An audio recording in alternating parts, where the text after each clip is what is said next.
Keep a locked room at the end of the upstairs hallway. Always have. My son knows it's there. He's walked past it his entire life, but he's never once asked me what's inside. That never bothered me until the day his wife started asking about it every single time she came over. That was 2 years ago. Last Thursday, I came home from my cardiologist appointment and found the door standing open. I'd been expecting something like this. I just hadn't expected it to feel quite so final. My name is Walter Creed. I'm 64 years old, retired after 31 years as a civil engineer, and I live alone in the same house I bought with my wife Donna in 1988. Donna passed from a stroke 9 years ago, 3 days after our son Owen's 27th birthday. She died on a Saturday morning, which was her favorite day of the week, and I've never quite forgiven Saturdays for that. Owen was a good kid. Still is, underneath everything.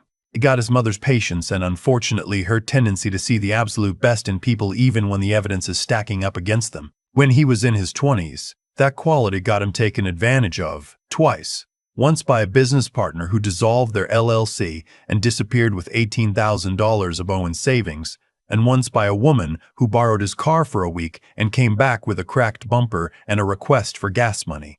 Both times I saw it coming. Both times I said nothing because I knew he wouldn't listen, and he didn't disappoint me on that front. So when Owen brought Renata home for dinner in the spring of his 36th year, I smiled and shook her hand and spent the evening watching her eyes move around my kitchen. She was 29. Pretty in the way that suggests significant effort. She laughed at everything Owen said, which would have been charming if Owen weren't the kind of man who tends to say things that deserve careful thought rather than immediate laughter. She complimented the original crown molding. She asked how old the house was. She ran one finger along the mantel like she was testing whether the wood was solid. After she left, Owen asked what I thought. I said, "She seemed very warm." What I meant was, I've seen that look before. I didn't say anything to Owen for the same reason I hadn't said anything the other times. He was 36, recently divorced from a woman who'd been perfectly fine but wrong for him in quiet ways, and he was glowing in a way I hadn't seen since he was a boy who just learned to ride a bike. You don't walk up to a man glowing like that and tell him the sun is actually going to burn him. But I did call Donna's estate attorney the following Monday. Donna had been methodical about things the way I never was. I handled structure and load-bearing calculations. She handled everything that actually mattered. 6 months before her stroke, before either of us had any idea what was coming, she'd restructured our assets into a family trust, the kind that routes everything through a single beneficiary designation with specific conditions. She'd done it because her older sister had lost her house after her husband died, and his children from a first marriage contested the will. Donna was not a woman who allowed other people's carelessness to become her problem. The trust held the house, our joint investment accounts, and a life insurance policy naming Owen as the sole beneficiary. It was airtight. I'd added supplemental protections after Owen's first marriage ended. Not because his ex-wife was a bad person, but because I'd learned to be careful. And I updated everything again after I met Renata.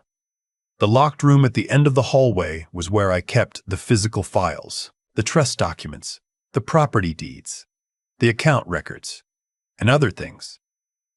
Donna's journals, her mother's silver, the savings bonds she'd bought for Owen when he was born and kept in a cedar box with a card she'd written before she died. The room was spare, just a metal filing cabinet, a small bookshelf, and a cedar chest that had been her grandmother's. I put a keypad lock on the door 4 years ago when Owen mentioned that Renata had strong opinions about estate planning and had suggested that some of our family assets were, probably, underperforming.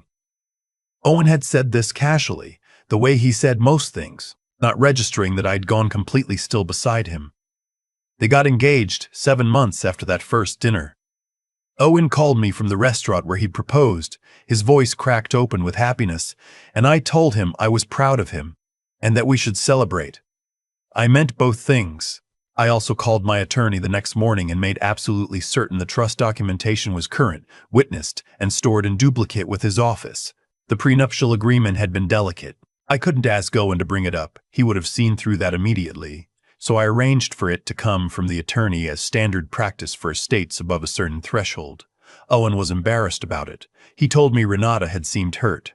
I told him that anyone who truly loved him would understand that protecting existing family assets was not a referendum on the marriage. Renata signed it at the kitchen table of their apartment 2 weeks before the wedding, barely glancing at the pages. I watched her from across the table and saw her decide very quickly that the document was a formality, that it could be worked around, that she had time. That calculation was visible on her face for about 4 seconds before she smiled and picked up the pen. The wedding was at a vineyard venue that cost $38,000. Owen paid for most of it. Renata's family contributed $4,000 and 2 cases of wine. The centerpieces alone were $6,500 because Renata had a vision. I gave them $15,000 as a gift and watched Renata's eyes do the math and find it insufficient. After the wedding, they moved into Owen's condo. Within 3 months, Renata had redecorated the living room, adopted 2 dogs Owen was mildly allergic to, and started a regular habit of dropping by my house unannounced.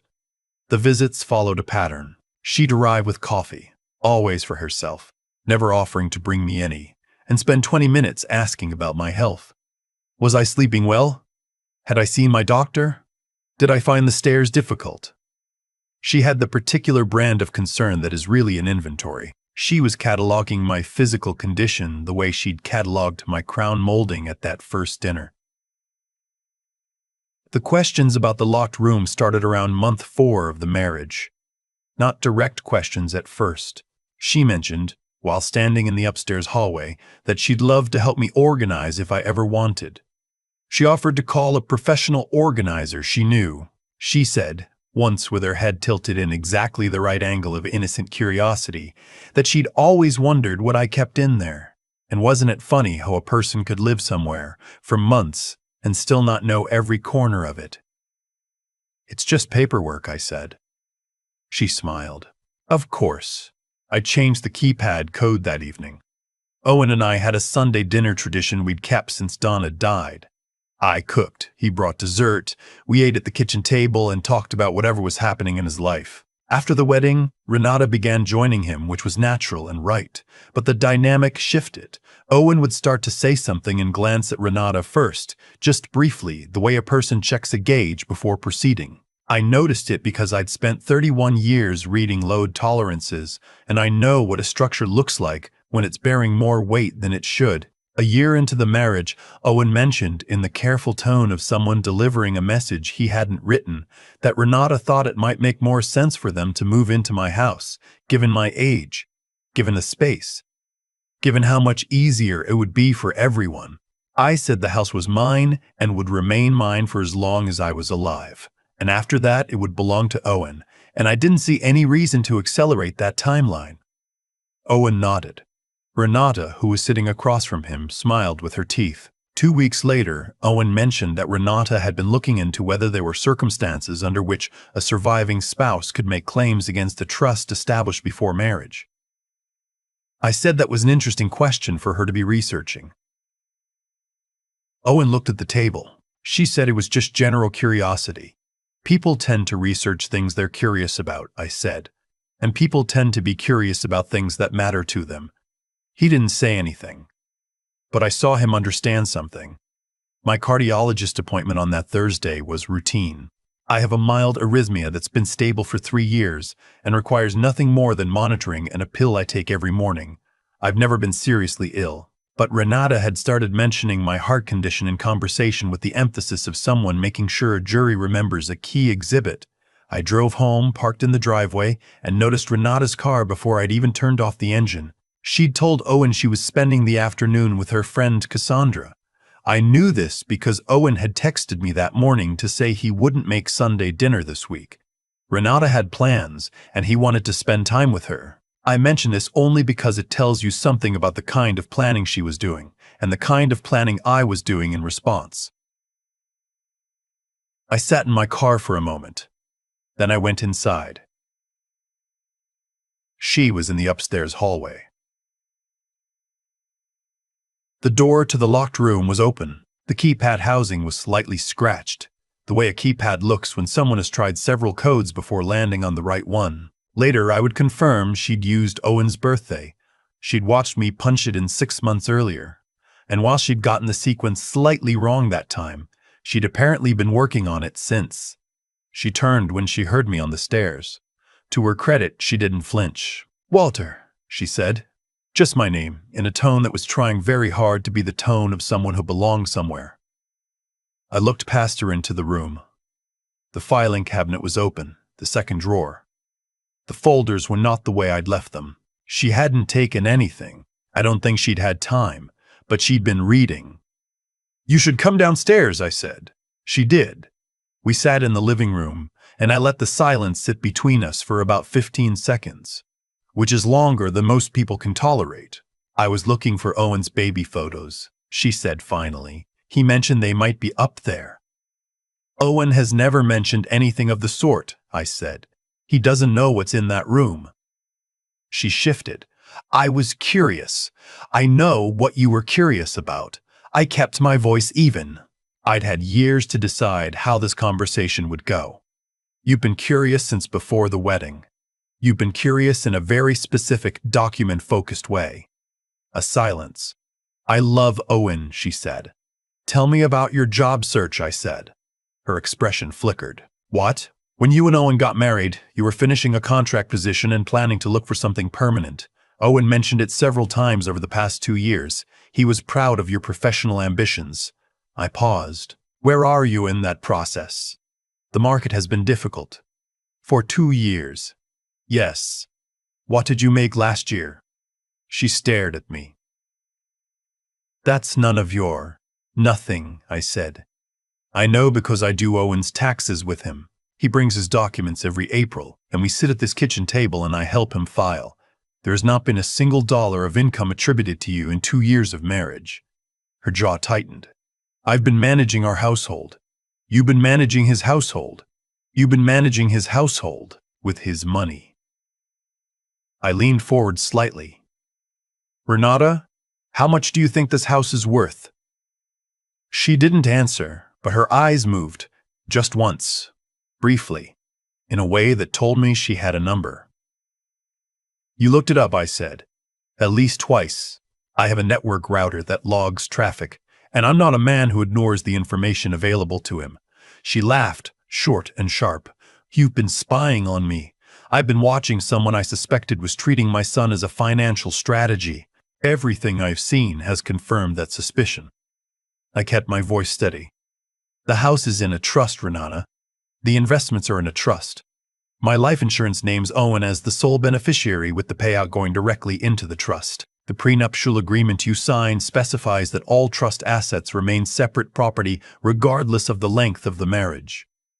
I paused. "There is no version of this where you access what you've been looking for." The color in her face shifted through several phases. "You planned all of this," she said. "Donna planned most of it. She was considerably smarter than either of us.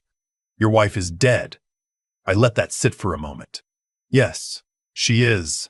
She was also a woman who grew up without enough and worked for everything she had, and she spent the last months of her life making sure that the life she and I built together would go to our son and not to whoever happened to marry him at the wrong moment." My voice stayed level. She knew men like Owen existed in the world. Men who love too easily and trust too freely. She loved that about him. It scared her to death. Renata looked at me with something that wasn't quite hatred and wasn't quite despair. It was the look of someone whose plan has just been shown to have no foundation. "What do you want me to do?" she said. "Not a question exactly. I want you to be honest with my son. He'll never believe you." "I'm not going to tell him." "You are." Her eyes narrowed. "Why would I do that?" "Because the alternative is that I show him the router logs, the trust documents, and a recording of this conversation." I reached into my jacket pocket and set my phone on the coffee table, face up. The recording app still running its timer. I pressed record in the driveway. "I've been doing that every time you've come over alone for the past 8 months." The silence that followed was the longest of the afternoon. She left an hour later. I heard her on the phone in the kitchen for most of that hour, talking to someone in a low, clipped voice. Her sister, I found out later. Then she came back into the living room and told me she would talk to Owen that evening and that she wanted me to know she had genuinely cared for him, at least in the beginning.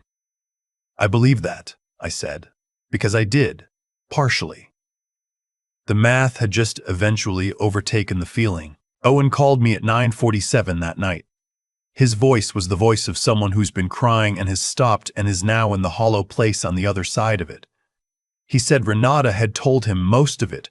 He said he needed to come over. He arrived 20 minutes later, and we sat on the back porch because neither of us could figure out what else to do with our bodies.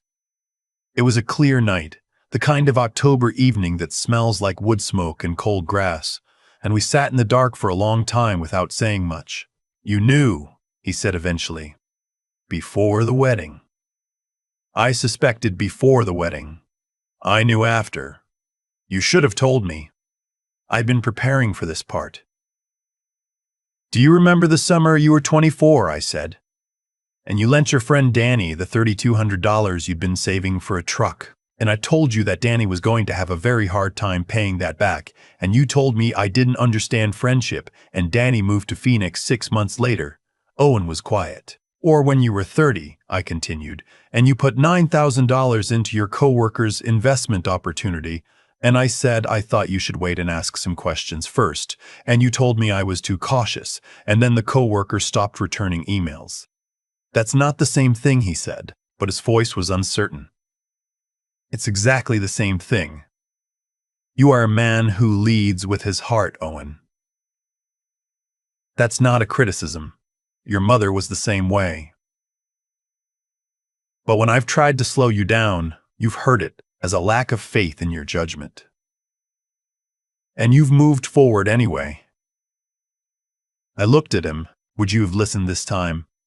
If I'd sat across from you 6 months before the wedding and said, 'I think Renata is interested in this family's assets more than she's interested in you,' would you have believed me?" A long pause. "I don't know. I don't think you would have, and I thought I could protect you without that conversation having to happen. I was wrong about that part. I should have tried anyway. That admission cost me something, but it was the true part of it." Owen put his head back and stared at the sky. "How much do you know about what she was doing?" "Enough. She's been searching estate law in this state for about 14 months. She asked her sister, I don't know this for certain, but I suspect it, whether a spouse had any rights to challenge a trust established before marriage." I paused. She was planning something? She hadn't fully committed to a course of action yet. That's probably why she was in that room today. She was still gathering information. "So, nothing actually happened. Legally, no. You're protected. Everything your mother set up is intact." He was quiet for a moment. "What's in there, Dad?" "The room. I've never asked. I'd been thinking about this for years, actually. The right moment to show him, I'd imagined it happening differently. Not like this, not with the wreckage of his second marriage still smoking, but maybe Donna would say, there's never a clean moment for the true things." "Come on," I said. We went upstairs and I punched in the code and showed him. He stood in the doorway for a moment, taking it in. The filing cabinet, the bookshelf, the cedar chest. "This is Mom's stuff," he said softly. "Most of it. The financial files are in the cabinet, but the chest is hers." He walked to it slowly and knelt down and opened the lid. The smell of cedar and something older came out. Donna's journals were stacked on one side, 7 of them, spiral-bound, her handwriting on the covers. Her mother's silver-wrapped in cloth. The cedar box with the savings bonds and the card. He picked up the card without opening it. "She wrote that a few weeks before she died?" I said. "When she was still clear. She wrote one for me, too." I paused. She knew something was wrong. She'd been having headaches she didn't tell me about. I think she knew. Owen opened the card. I looked at the wall while he read it. Whatever it said, she'd written it for him and I'd carried it for 9 years without reading a word. When he set it down, his face was wet. "She was worried about me," he said. "She was always worried about you. In the best way. She knew I'd do something like this. Fall for the wrong person. She knew you'd love people completely. That was what worried her." I sat down on the floor beside him, which took more effort than it used to but felt necessary. She didn't set up the trust because she thought you were foolish. She set it up because she thought the world was complicated, and you deserved a foundation that couldn't be taken from you. There's a difference. He sat there reading the card again for a while. I didn't rush him. Eventually he said, "What's the code?" "For the door." "Your mother's birthday." He looked at me. March 11th, 1957. We'd celebrated it every year. "Of course it is," he said. The divorce took 4 months. Renata hired an attorney who reviewed the prenuptial agreement, reviewed the trust documentation, and apparently advised her in plain terms that contesting either would be costly and unsuccessful. She accepted the settlement. Her personal belongings, her car, and a cash payment Owen offered of his own accord because he said he wanted it to be over cleanly. She did not get the dogs, which Owen kept, even though he was still mildly allergic to both of them. She moved to Portland to be near her sister. I know this because Owen told me and because I have continued, out of habit, to pay attention. It has been 7 months now. Owen comes to Sunday dinner every week, same as before. Sometimes he stays late and we watch whatever game is on and argue about things that don't matter. He is quieter than he was before the marriage. Not sad exactly, more like a man who has recalibrated something. It got promoted at work, the kind of promotion that comes to people who stop spreading their attention in too many directions and refocus on what they're actually good at. A few weeks ago, he mentioned a woman named Petra he'd met at a work conference.